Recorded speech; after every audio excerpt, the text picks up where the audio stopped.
Muito boa noite, caro telespectador, seja bem-vindo ao programa O País Econômico. Esta semana vamos discutir as medidas tomadas pelo Banco Central no sentido de tentar devolver a estabilidade da economia. Parte dessas decisões importantes que nós registramos aqui e vamos discutir é a criação da taxa de política monetária, portanto um instrumento para harmonizar as taxas de juros praticadas no mercado, a criação da taxa única de câmbio e a eliminação do limite do uso de cartões de débito e crédito. Vamos discutir estas decisões, vamos olhar para as suas vantagens, as suas desvantagens, no sentido de tentarmos perceber até que ponto é que estas medidas podem melhorar a economia moçambicana. Para fazer a discussão de hoje, conto aqui com António Souza, que é vice-presidente do Pelouro de Política Financeira da Confederação das Associações Econômicas, portanto a CTA, a quem desde já cumprimento. Muito boa noite.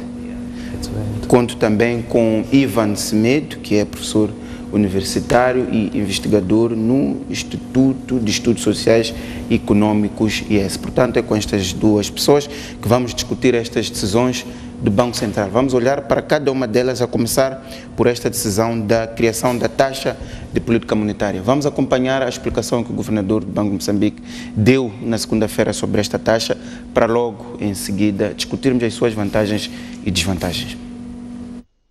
Taxa de juro de referência principal. Atualmente nós temos praticamente duas taxas de referência, que é a facilidade permanente de depósito e de cedência de liquidez. Estas taxas continuarão, não vamos eliminar, elas vão coexistir com o novo modelo, mas eles vão formar o corredor em que a nova taxa de política monetária flutuará dentro desse corredor. A taxa não irá acima nem abaixo desse corredor amplo, se é a de depósito e de cedência de liquidez. E o Banco de Moçambique fará intervenções diariamente no mercado, vendendo ou comprando instrumentos monetários para assegurar que essa taxa não saia desse corredor. Porque é o interbancário. Os bancos vão negociar cedência e compra de liquidez a esta taxa anunciada pelo Banco de Moçambique. Se não o fizeram, por uma razão ou outra, vão ser penalizadas, porque vão ter que utilizar as facilidades permanentes, o corredor.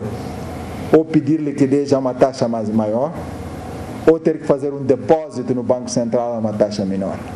Essa é a ideia. Muito bem, estão aqui as explicações do governador do banco relativamente à criação da taxa de política monetária, uma decisão inédita no sentido de tentar disciplinar os juros no mercado. É preciso lembrar que já há vários anos o Banco de Moçambique tem estado a reduzir e a aplicar os seus instrumentos de política monetária para tentar disciplinar os juros no mercado e não tem conseguido. Vamos ver se desta vez isso acontece.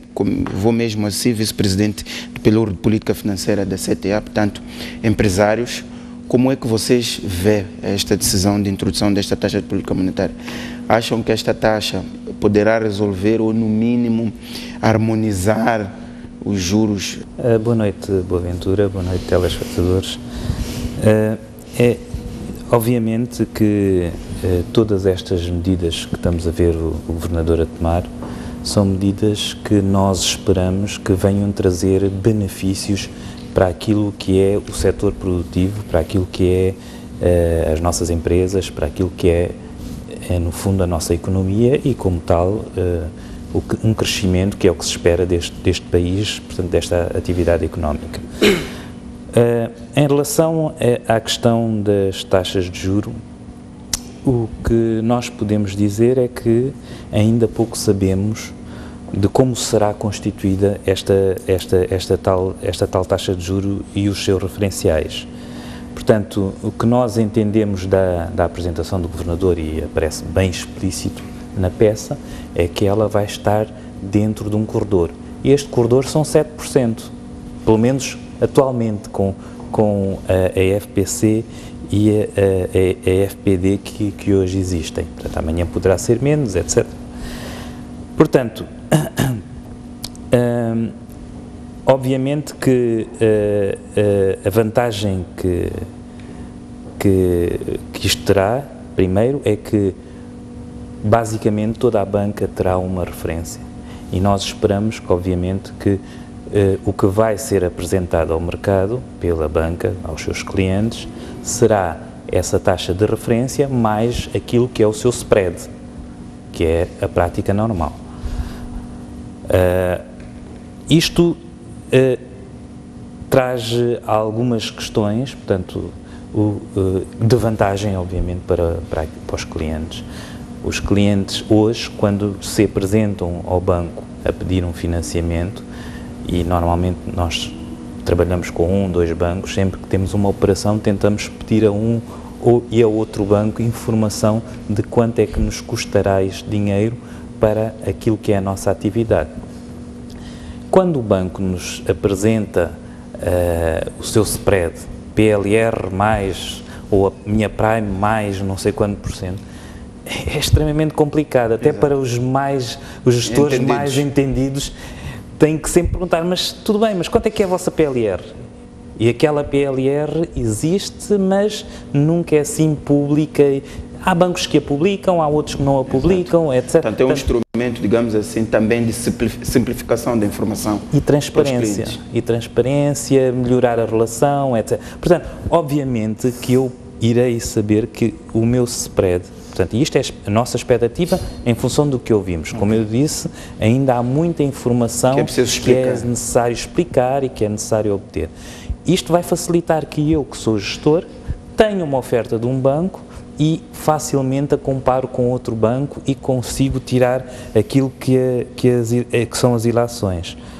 Portanto, no fundo, o que o setor privado necessita é acesso a financiamento a custos acessíveis. Nós dentro do contexto do mercado. Dentro do contexto do mercado. Basicamente, os empresários têm aquilo que são os seus planos de negócios, não é? E precisam, muitas das vezes, de crescer com aquele plano de negócio, implementá-lo, etc. E, como tal, precisam de ir buscar dinheiro à banca.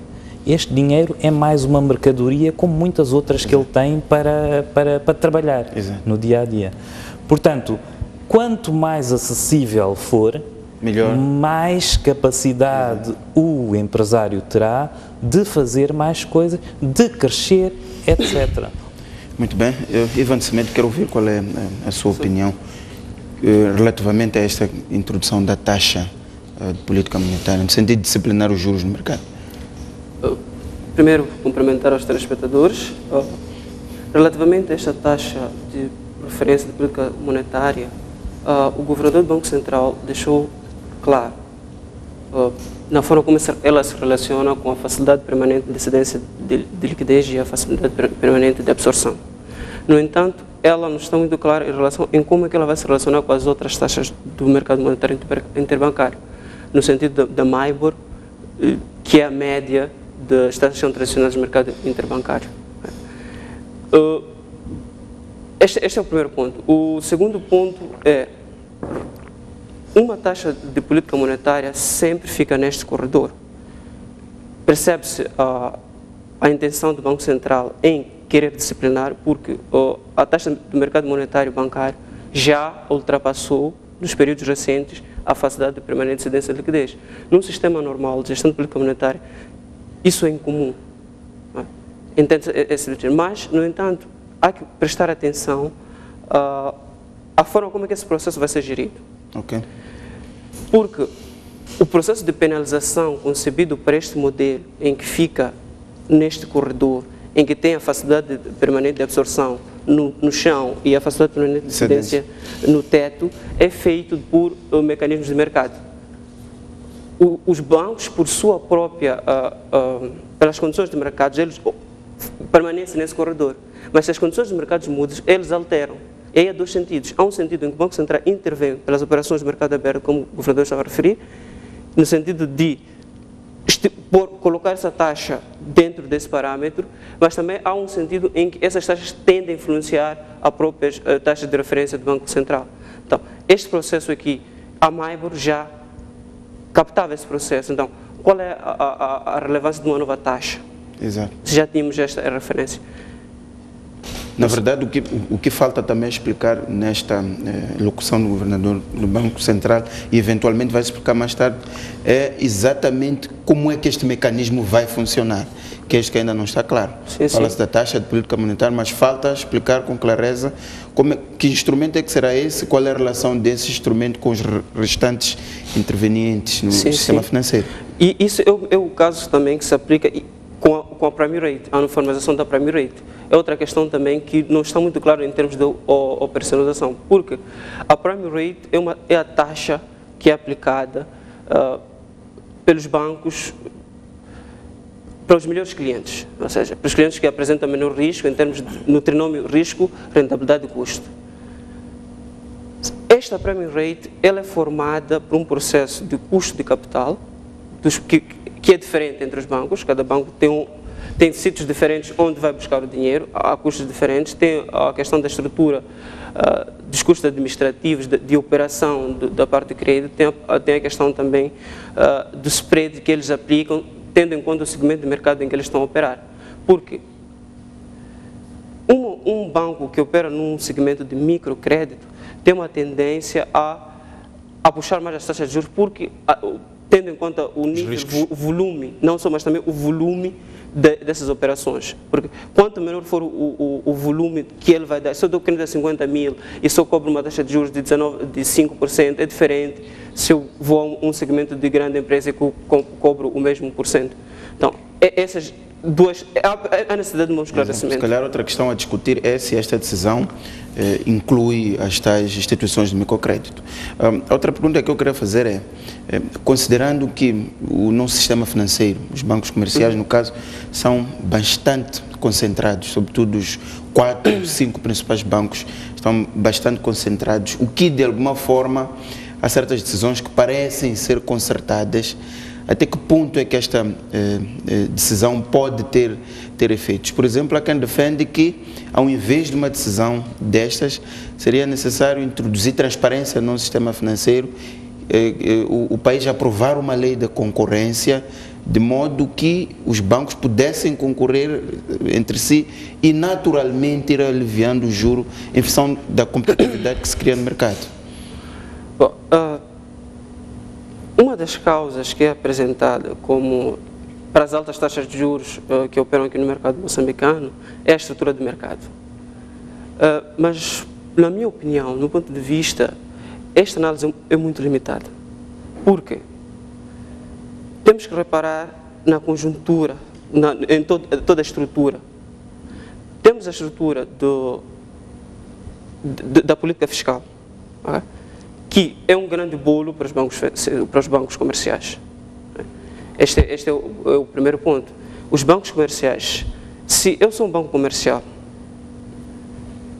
tenho o Ministério das Finanças a imprimir bilhetes de tesouro de 45 mil bilhões, 45 bilhões de meticais. E por outro lado tenho um conjunto de empresas que estão lá a precisar desse mesmo valor. Eu sei que o Estado, em princípio, apresenta risco nulo. Então, este é um fator que tem que ser levado em consideração. Este é um dos fatores. O outro fator também é a cadeia especulativa em que é gerida a economia moçambicana. Só para reparar o processo, a forma como o processo orçamental está articulado, é de uma forma muito vulgar. Porque estamos num sistema de processo orçamental em que temos 3 orçamentos. Um orçamento in budget, um orçamento off budget e um orçamento que posso denominar oculto. Okay? Um exemplo concreto são 39 mil milhões que foram reportados também pela Conta Geral dos Estados, confirmados pelo Tribunal Administrativo no seu relatório, mas não tem nenhum esclarecimento de como foram gastos. Então, um volume de 39 mil milhões no mercado, isso atrapalha a forma como é gerido o mecanismo. Muito bem. António Sousa, eu faço a mesma pergunta. Olhando para as condições em que a nossa banca comercial atua, acha mesmo que esta decisão vai surtir os efeitos que se desejam? E considerando os aspectos aqui levantados pelo Ivan, ou seja, no mercado livre, transparente, em que há uma concorrência sã, este tipo de decisões querer regular ou harmonizar os juros por decreto surtem efeitos? É assim, obviamente que há uma entidade que é parte da CTA, que é a Associação Moçambicana de Bancos, que nós temos acompanhado algumas das iniciativas que eles têm feito e sabemos que está a trabalhar com o Banco de Moçambique neste processo. Nós, ao longo daquilo que são as nossas atividades do Pelouro com o Banco de Moçambique, temos seguido uma série de questões e esta questão foi-nos reportada já o ano passado, a dizer que havia esta iniciativa de se estabelecer esta taxa e que era um processo complexo, que era um processo longo, inclusive, porque, obviamente, inclui a concertação com uma série de entidades que, neste momento, são feitas através da Associação Moçambicana de Bancos, ok? Portanto, eu notei as referências que o Ivan fez às taxas anteriores, à MIBOR, etc. E penso que o que aqui está a ser feito agora é algo que está a ser feito, vamos dizer assim, como uma taxa que acomoda muitas mais variáveis que as outras não acomodavam. Porque, se não me engano muito, a MIBOR, quando foi criada, tinha este pressuposto. Que era uma iniciativa não tão oficial, mas o objetivo era este. E não surtiu efeito. Ninguém pegou nela. Portanto, neste momento, o Banco Central, por sentir que havia necessidade de o fazer, que aquele caminho, quando se começou com as MIBORs e outras, era um caminho importante e correto, achou que devia liderar. Obviamente que esta atividade, segundo o que nos foi dado a conhecer nos vários encontros, não é uma atividade que está a ser feita única e exclusivamente sem auscultar, obviamente, aquilo que são os representantes do setor bancário, neste caso a Associação Moçambicana de Bancos e outros. Portanto, obviamente que o Banco de Moçambique é soberano e vai tomar as decisões que tiver que tomar, mas neste momento já há entidades com quem eles falam e que colhem uma série de informações. Sem tentar que esta decisão seja mais consensualizada. Claro, e que seja e principalmente que seja algo que seja do sucesso, que avance para a frente.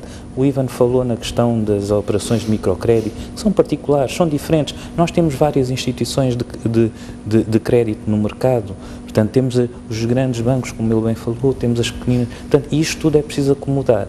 E, obviamente, só falando organizadamente, através de uma associação, é que o Banco Central, obviamente, vai poder tentar acomodar a maior parte das questões. Obviamente, algumas vão ficar fora, mas a maior parte serão acomodadas. Ivan, como é que avalia o mérito desta taxa na sua capacidade de incluir fatores até aqui excluídos por outras taxas? Estamos a funcionar no mercado em que, enfim, há taxas indexantes, há indicadores, mas no fundo não funcionam. Esta taxa não vai desempenhar este papel no sentido de as pessoas e as empresas terem um indicador antes de se deslocar às instituições financeiras?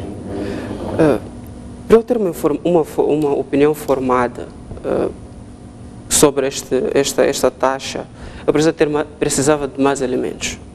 Eu ouvi a publicação, li o relatório do comunicado do Banco Central, mas ainda não saiu uma explicação detalhada de como vai operar essa taxa. Não estou a dizer que a medida de introdução da taxa ou reformulação da MIBOR numa outra taxa de política monetária que incomoda seja mal, não seja mal, é bem-vinda para o mercado. No entanto, é necessário ter algumas cautelas e considerar nesse processo de querermos reduzir as taxas de juros do mercado para baixo, a natureza da própria indústria bancária, a natureza da própria estrutura das empresas que nós temos e a própria estrutura econômica em geral, como é que ela se lida introduzindo o Estado. Tocando, por exemplo, na estrutura do mercado interbancário, os modos de competição de uma indústria bancária diferem particularmente de outras indústrias. Vou dar um exemplo. No caso, por exemplo, da indústria de telefonia móvel, eles lá competem no preço. Eles competem no preço, de tal forma a angariar mais clientes, alastrar a sua margem de produção, de venda. Mas a indústria bancária tem uma particularidade, principalmente no mercado com necessidades muito amplas, necessidades financeiras muito amplas por parte das empresas. A competição no preço não é estimulada, ou seja, ele pode expandir a sua carteira de crédito sem precisar baixar a taxa de juros.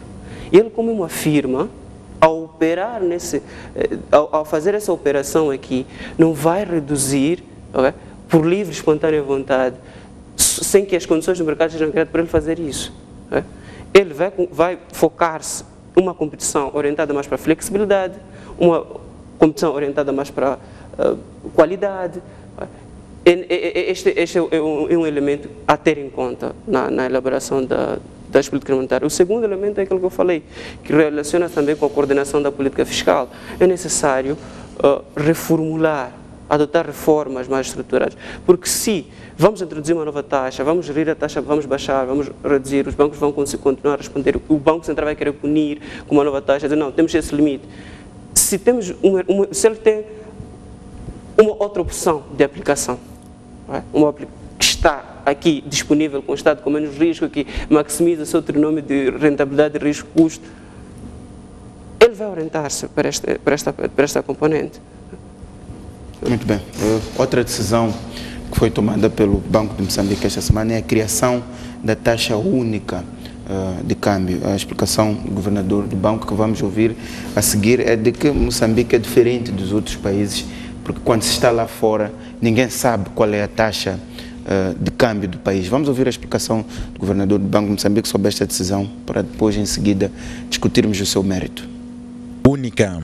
Hoje, se perguntam a mim ou a qualquer um de nós qual é a taxa de câmbio em Moçambique, não há nenhuma resposta única. Vai dizer que no intervalo, este mercado é esta, naquele mercado é aquela ali, no mercado é outra, dá. Em qualquer parte do mundo, pergunta qual é a taxa, dão-lhe o número, em Moçambique dão-lhe vários números. Então passaremos a poder comunicar-se, dizer que a taxa de câmbio que reflete todas as forças vai ser que vai ser uma média de todas as outras taxas. Hoje temos até informação ao longo do dia para definir. No final do dia podemos calcular.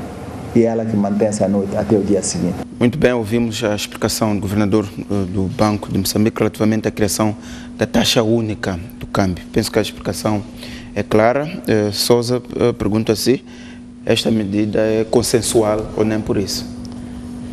É assim, eu penso que, sob o ponto de vista daquilo que é as empresas, sob o ponto de vista daquilo que é o cliente, obviamente que isto é uma medida que nós esperamos.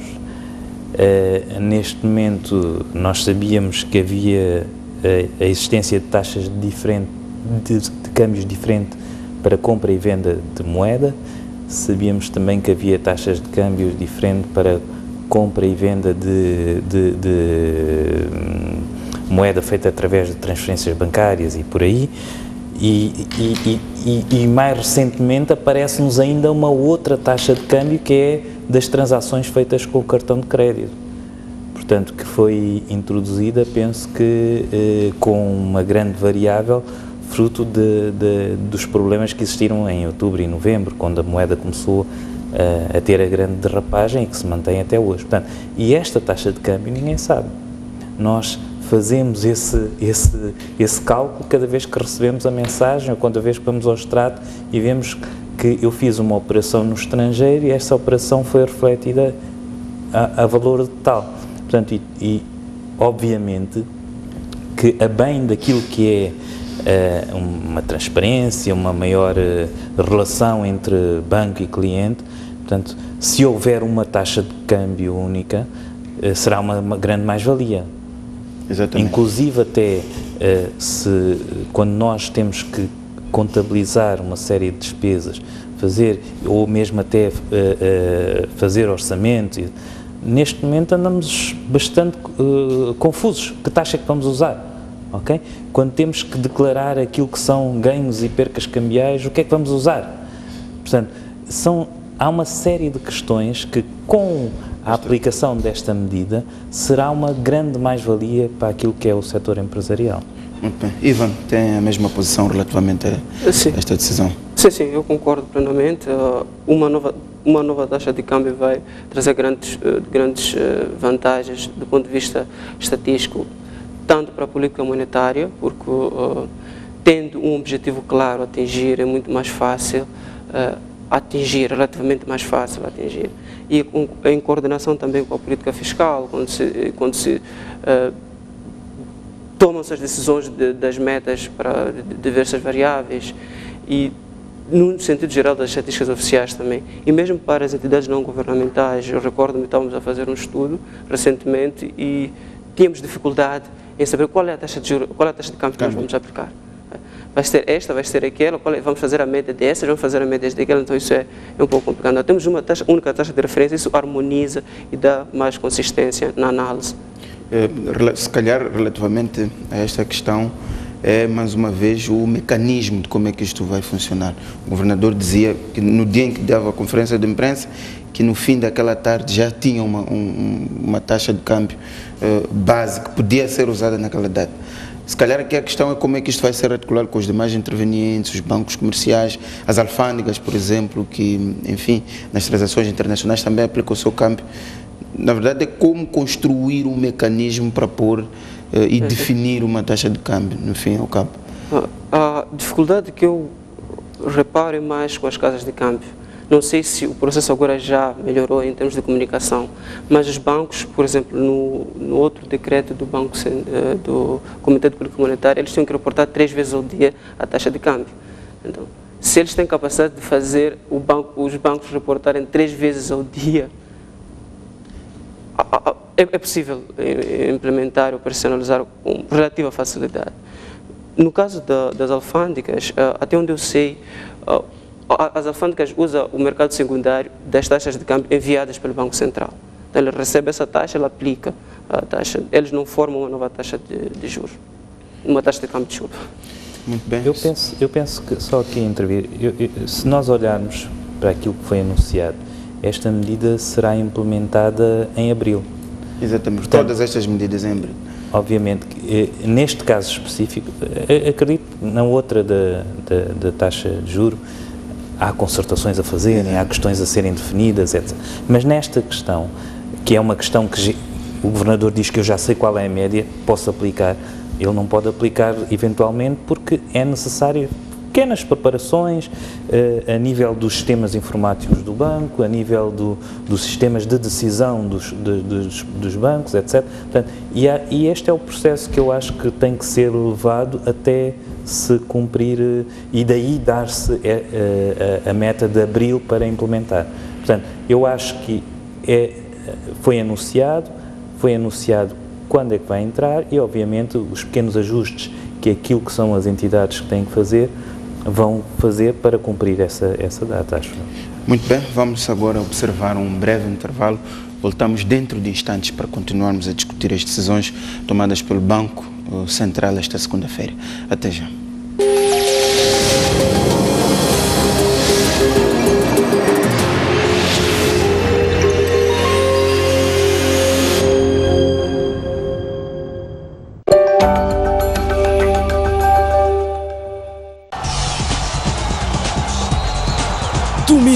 Domingo, você acompanha as principais incidências do final de semana desportivo. A arte e magia das estrelas. A festa e emoção. O registro dos momentos mais marcantes do desporto moçambicano. Ganhar, ganhar e ganhar. Comentários fundamentados de figuras apalizadas e incontornáveis. Nós temos de estar ao nosso melhor nível. A gente tem que procurar alternativas. Tudo isto e muito mais no programa Ao Ataque.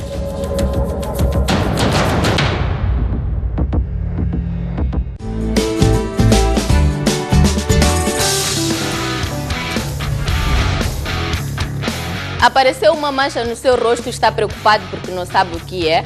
Já ouviu falar sobre uma determinada doença, mas não sabe quais é que são os seus sintomas e onde procurar tratamento? Está preocupado com a sua alimentação e insatisfeito com o seu corpo? dificilmente consegue-se perceber que a pessoa está com desnutrição crônica porque os sintomas ou os sinais não são visíveis. Desnutrição crônica é um dos grandes problemas porque não dói. É recomendado uma visita periódica ao dentista. Uma das maneiras de prevenir a doença renal é tratar, portanto, a doença de base. Durante o período em que está a usar o anticonceptivo, a mulher não engravida. A resposta para estas e outras questões encontra aqui toda segunda-feira, quando forem pontualmente 10 horas, na STV Notícias.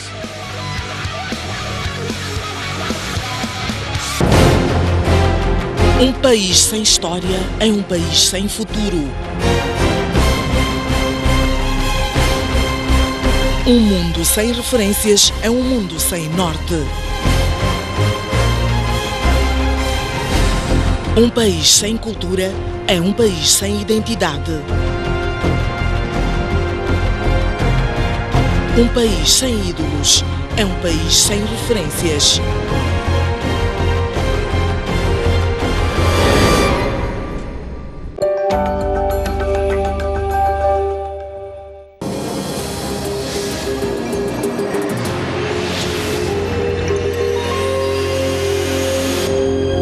Muito bem, voltamos para a segunda parte do programa O País Econômico. Analisamos nesta edição as decisões tomadas pelo Banco de Moçambique e anunciadas pelo seu governador esta segunda-feira. Na primeira parte, discutimos a introdução da taxa de política monetária, uma taxa que visa harmonizar os juros no mercado, e também a criação da taxa única do câmbio. Sousa, vamos tentar aqui aflorar. Nós acompanhamos, não só no ano passado, como nos outros anos, que várias vezes o Banco de Moçambique acionou os instrumentos de política monetária, no caso a facilidade permanente de cedência e de depósito, no sentido de baixar o juro, no sentido de tornar o dinheiro mais acessível à economia, sobretudo nos anos 2011, 12, 13, em que, enfim, a economia moçambicana apresentou um bom desempenho. O que nós assistimos, considerando estas decisões tão estruturais, tão impactantes que estamos a assistir, podemos concluir que aquelas decisões não surtiram os efeitos desejados, pelo menos para o mercado, para as empresas e para os singulares. Obviamente que, pelo reflexo que nós temos com a situação hoje do mercado, isto não surtiu. Porquê? Porque não foi feito o resto do contraponto, não foi capitalizado desse mecanismo para criar uma produção nacional que fosse sustentável, para fazer com que este país fosse cada vez mais autónomo. Okay? Então, o país continuou a usar muitos dessas facilidades, mas para questões que não eram, vamos dizer assim, base, questões que não mexiam diretamente com aspectos como a inflação, por exemplo. Não é? No momento em que ficámos numa situação complicada de grande desvalorização, a inflação foi a primeira a disparar. Porquê? Porque grande parte dos produtos que compõem aquela cesta básica que é usada para cálculo da inflação eram produtos importados, e alguns até produtos de consumo diário que nós poderíamos, portanto, facilmente produzir. Atacou-se o problema do lado errado. Usou-se as facilidades que existiam para o lado errado, em vez de se criarem aquilo que seriam competências de produção nacional, que teriam que ser competências, portanto, apoiadas a nível de desenvolvimento económico, etc. Portanto, teriam que ser linhas orientadoras do governo. Muitas delas estamos a tentar implementar agora a nível governamental, só que é numa situação extremamente difícil. Portanto, é muito mais difícil implementá-las agora do que... Por exemplo, eu costumo dar esta medida. Nós podemos... A primeira coisa que temos que pensar é que nós não estamos numa economia sozinhos. Estamos numa economia global e principalmente numa região. Então, é assim, um produtor cá que produza tomate, batata, não sei, vai sempre ter que precisar de recursos financeiros para o fazer. E como é que ele vai competir com uma produção aqui ao lado, com taxas de juros muito mais baratas, com incentivos à produção, etc. Portanto, obviamente que o produtor do lado vai ter muito mais vantagem, vai ter um produto muito mais barato. Agora, adicionamos a isto ao facto que há desarmamento alfandegário através dos acordos da SADCC, que há produtos que entram aqui. Portanto, isto faz com que aquilo que foi o incentivo que foi dado anteriormente a nível financeiro fosse dito às pessoas: olhem, vão comprar e vendam em vez de produzirem. Exato. Porquê? Porque não se criou mecanismos de apoio à criação de competências de produção nacional na altura. E isto não pode ser, não é uma questão que tem que ser vista e ser entregue ao setor privado, ao produtor sozinho. Tem de ser uma questão concertada. Portanto, na Zona Sul, em particular em Maputo, é mais fácil comprar na África do Sul e vender aqui do que propriamente produzir. E muito mais barato. É mais barato. Muito bem. Ivan, tem a mesma opinião? Pelo menos era. Agora, portanto, com as restrições, etc., as coisas... Muito bem. Ivan, tem a mesma opinião relativamente às decisões que foram tomadas no passado e que, enfim, pelo menos não houve uma resposta, uma reação positiva no mercado por parte das empresas e dos singulares, e se calhar tentarmos ver se comparar aquilo que foi feito no passado e se estas medidas que estão a ser anunciadas agora vão atacar o problema de frente. Eu concordo com o que o Dr. Sousa estava aqui a dizer, que ele focou-se muito na estrutura produtiva. A nossa estrutura produtiva é dependente de importações.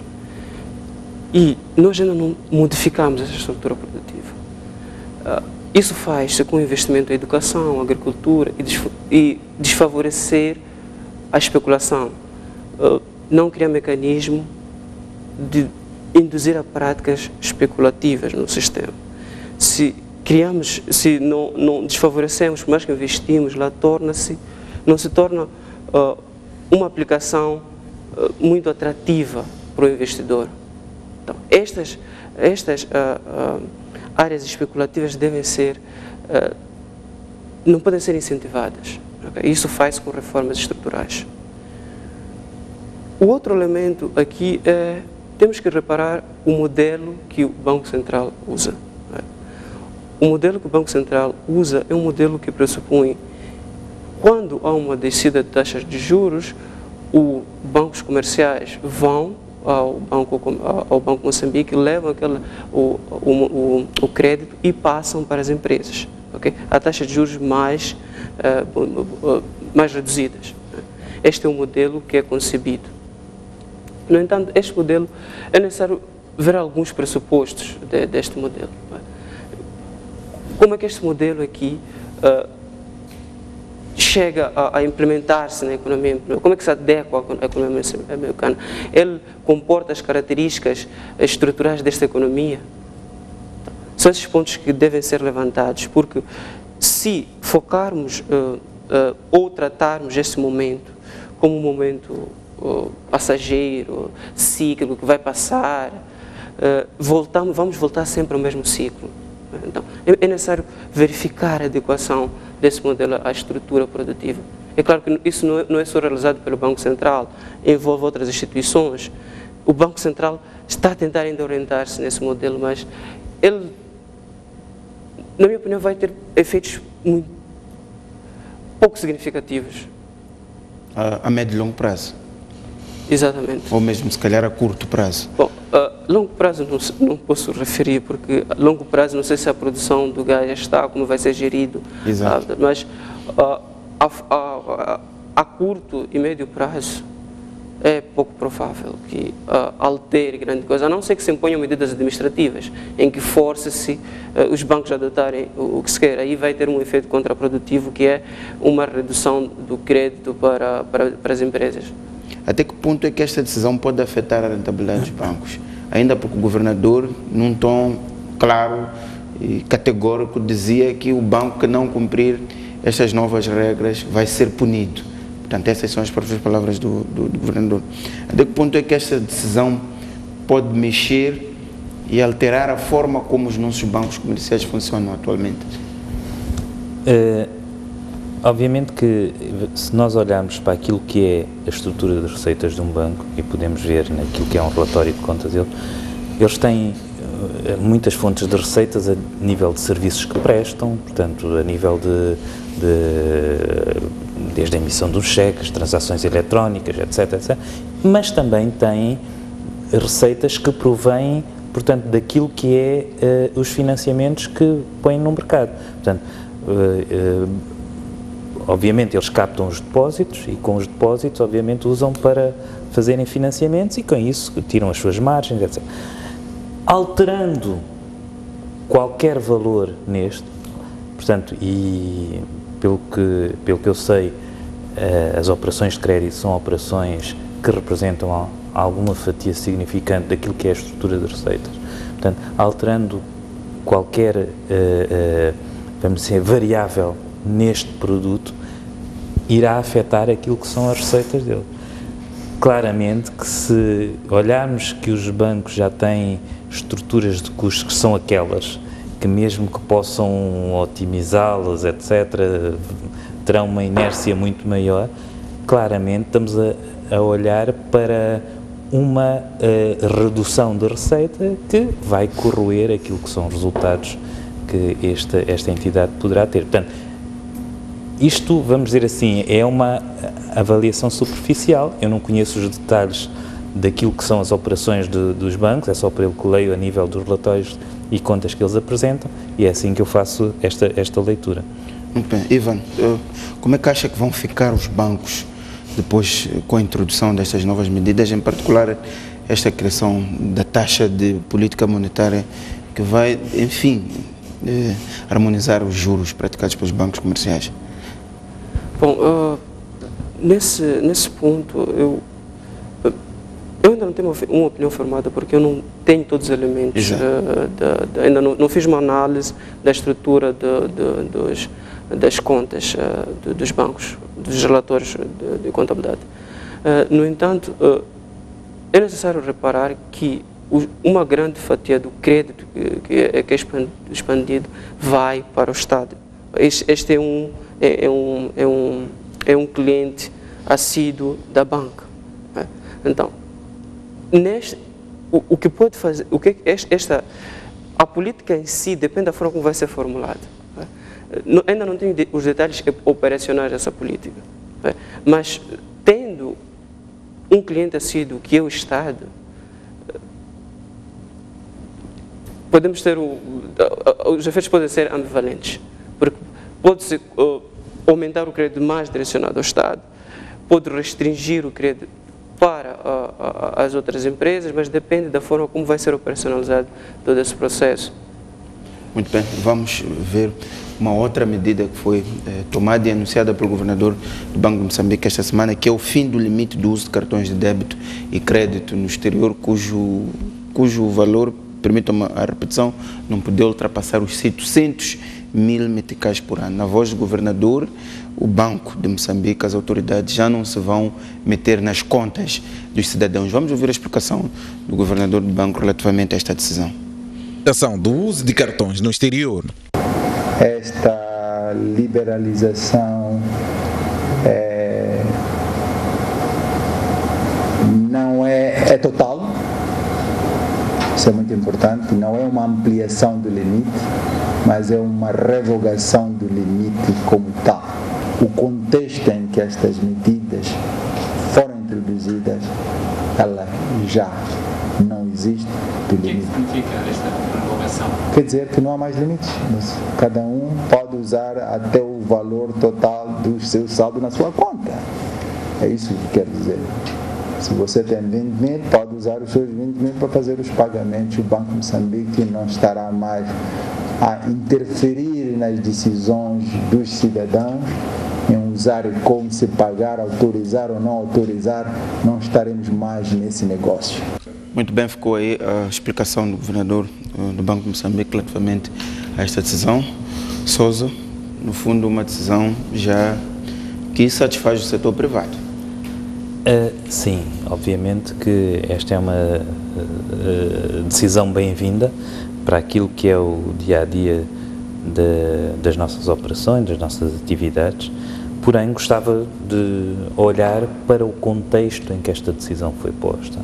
Portanto, esta decisão foi aplicada num contexto muito específico, onde havia pressão para pagamento das dívidas escondidas, havia pressão para pagamento de faturas de combustível, havia as importações normais, havia também a utilização abusiva de cartões para fazer transações, portanto, e desde essa altura, mais ou menos até... se não me engano, muitas reservas internacionais líquidas na altura só cobriam 3 meses e estava-se com uma grande preocupação em que não entrássemos nós, como país, em colapso. Portanto, o que acontece é que, segundo o que o Banco de Moçambique apresentou, de novembro até agora, as reservas aumentaram em cerca de 278 milhões de dólares, cobrem já 5 meses de importações, excluindo obviamente sempre os megaprojetos, que esses têm um tratamento diferenciado e muitas vezes dependem dos seus no último trimestre de 2016 surgiu uma coisa extremamente importante de realçar, que há anos que não existe, que é a balança das operações cambiais deu um saldo positivo de 18 milhões de dólares, portanto, e tudo isto, portanto, dá um conforto ao Banco de Moçambique de revogar esta medida, ok? Agora, não quer dizer que aquilo que foi o fundamental para a aplicação desta medida, estamos a falar especificamente nos cartões, ok? Portanto, a medida dos cartões foi feita e, obviamente, foi uma medida que foi feita com um objetivo específico. Por um lado, foi mau porque criou uma insegurança, as pessoas começaram a ter que andar com volumes de dinheiro, aquelas pessoas que precisavam de viajar mesmo e que tinham que andar com volumes de dinheiro em cash. Portanto, isto é um fator de insegurança, é um fator extremamente complicado e, obviamente, voltando esta medida para trás, dá um conforto, dá tudo isso.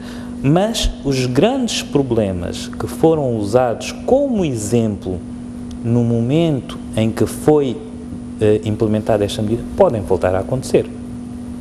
E estamos a falar de um grupo muito restrito de Quais foram só para lembrar os argumentos usados da vez passada? Houve transações extremamente elevadas feitas num determinado, em poucos cartões, portanto, num período de espaço de tempo muito curto. Portanto, pessoas que tinham dinheiro aqui e que punham nas suas contas cá e que chegavam lá fora, passavam os seus cartões de débito e com isso faziam os pagamentos de $500 mil, $200 mil, etc. E aqui temos que situar duas questões bastante diferentes. Uma é o cartão de crédito. E o cartão de crédito já é limitado com o crédito pessoal que o banco me atribuiu. Exatamente. O cartão de débito não. Esse é um cheque em branco. Portanto, eu basta ter dinheiro na minha conta em Moçambique. Se eu tiver dinheiro equivalente a 200 ou $500 mil, $200 mil ou $500 mil, chego lá fora, passo o cartão e o cartão... Portanto, e esta questão, com voltar atrás com esta medida, volta a estar aberta. Portanto, nós esperamos que esta medida seja uma medida que seja bem tomada, obviamente, e que se tenham pensado nestas implicações e que se garanta e que não volta para trás. Portanto, mais uma vez, aqui só para situar, portanto, uma coisa é o cartão de crédito, e que esse, penso que tem as suas limitações e é fácil de cumprir, outra coisa é o cartão de débito. E os pressupostos que foram indicados quando foi feita a medida, não achamos que tenham voltado para trás. Exatamente. Ivan, qual é a sua opinião relativamente a esta decisão? A remoção dos limites de uso de cartões de crédito dá uma lufada de ar fresco ao mercado cambial, confere maior confiança aos agentes econômicos, porque os agentes econômicos formam suas expectativas com base nas condições atuais e no contexto que elas são tomadas. E se estamos numa altura em que já temos reservas suficientes para mais de 3 meses, 4 meses, 5 meses, continuarmos com uma medida assim, não confere muita confiança ao sistema. Eu espero que isto também seja uma forma, um sinal de uma alteração a dizer que não vamos nos focar em medidas paliativas, vamos agora nos focar em medidas estruturais. Muito bem. Outra discussão que podemos abrir é nós temos notado que a autoridade monetária a tomar decisões bastante vigorosas. Por exemplo, o fecho de banco, e, enfim, os acontecimentos no Mozabanco, a subida dos juros em 600 pontos base para tentar recuperar a confiança. Sentimos do lado fiscal a mesma corrida, ou não estaremos a ter uma autoridade monetária, um Banco Central a correr demais e do lado fiscal a corrida enfim, é mais lenta? Até que ponto é que tem que haver uma ligação, uma relação entre estas duas partes, até para se atingirem objetivos consistentes dos dois lados? Em certos aspectos há uma coordenação entre o Banco de Moçambique e o Banco Central, que até chega a surpreender. Foi o caso, por exemplo, do banco que foi extinto e os agentes só tinham direito a 20 mil metros de caixa. Esta foi uma surpresa de uma composição de um fundo que teve a intervenção também do Ministério das Finanças. Só que ficou algumas questões em aberto em relação às reservas, porque o sistema moçambicano é um sistema de reservas fracionário, em que uma parte de reservas dos depósitos é colocada no Banco Central. Temos um limite de 15%. E não se deu um esclarecimento se este valor, esta constituição de reservas obrigatórias que este banco fazia, que pressuponho que fazia porque é de lei, para onde é que foi? Foi para alimentar, foi para alimentar o fundo de reservas obrigatórias, foi para formar a comissão, está-se a aguardar até que se liquide o banco no final para ser entregado de uma única vez. Então, há esses elementos também. Faço a mesma pergunta. Embora a CTA faça uma discussão sobre aquilo que a autoridade monetária está a fazer, a minha pergunta é se do outro lado, no sentido de facilitar, especialmente para vocês, um ambiente de negócio, se vocês sentem decisões vigorosas no sentido de tentar corrigir a situação que o país vive e tentar, enfim, devolver confiança aos agentes. É assim, eu vou talvez primeiro referir àquilo que tem sido a ação do Banco de Moçambique, uma vez que falámos bastante nisto. Estas políticas monetárias que eles implementaram, nós consideramos que são as políticas necessárias de implementar. O que pode-se questionar é onde é que nós estaríamos se elas não fossem implementadas ou se fossem implementadas. Portanto, e isso aí é daquelas coisas que é discutível. Já víamos a tendência, toda a gente esperava que tínhamos a moeda em relação ao dólar a 100 meticais em dezembro e com uma série de... Foram duras para a economia, claramente, ok? Agora, voltando especificamente àquilo que me questionou, gostaríamos de ver um órgão forte do lado do governo a fazer o contrabalanço paralelo do que faz o Banco Central, e nós não temos. Isto é claro. Portanto, há muitas iniciativas, há várias iniciativas, mas não há uma iniciativa concertada que nós vemos que estamos a puxar e é isto que vamos, etc. Portanto, quando nós falamos em política fiscal, normalmente os grandes objetivos é acelerar o crescimento económico, é o pleno emprego para todos com recursos produtivos da sociedade, e tanto de capital humano como de material, é a estabilidade de preços, visando não correr grandes oscilações nos indicadores gerais de preços. Portanto, isto são aquilo que é a base da política fiscal, ok? Portanto, depois podemos falar nas políticas fiscais expansionistas, contracionistas, etc. E isto tudo para ser feito, tem que haver alguém que olhe para isto. Não podemos pensar que isto é feito através de um setor privado liberalizado, com uma CTA a puxar. Não é. Isto tem que ser feito a nível de grandes orientações de política de desenvolvimento económico do país. Okay? Existem, eu não estou a dizer que não existem várias atividades, existem atividades inclusive segmentadas para diversas áreas de desenvolvimento económico, os megaprojetos, não sei o quê, etc. Mas a nível dos pequenos, médios empresários, portanto, setor nacional, etc., gostávamos de ver algo muito mais concertado. Okay? Enquanto no lado da política monetária a gente tem uma entidade forte que decide é assim e é assim que é para ser implementado, no lado da política fiscal não vemos a mesma. Vemos muitas iniciativas, mas não vemos assim nada aglutinado. Portanto, obviamente que isto são estratégias que se implementam a nível de desenvolvimentos económicos dos vários países, mas é algo que eu acho que seria útil de implementar. Muito bem, o nosso programa tem mesmo que ficar aqui depois de 60 minutos. Resta-me agradecer a vossa presença, a presença de Ivan Semedo, que é professor universitário e representa o Instituto de Estudos Econômicos e Sociais, portanto, o IES, e também agradecer aqui a presença de António Sousa, que é vice-presidente do Pelouro de Política Financeira da Confederação das Associações Econômicas. Assim que nos acompanhou, até a próxima quinta-feira.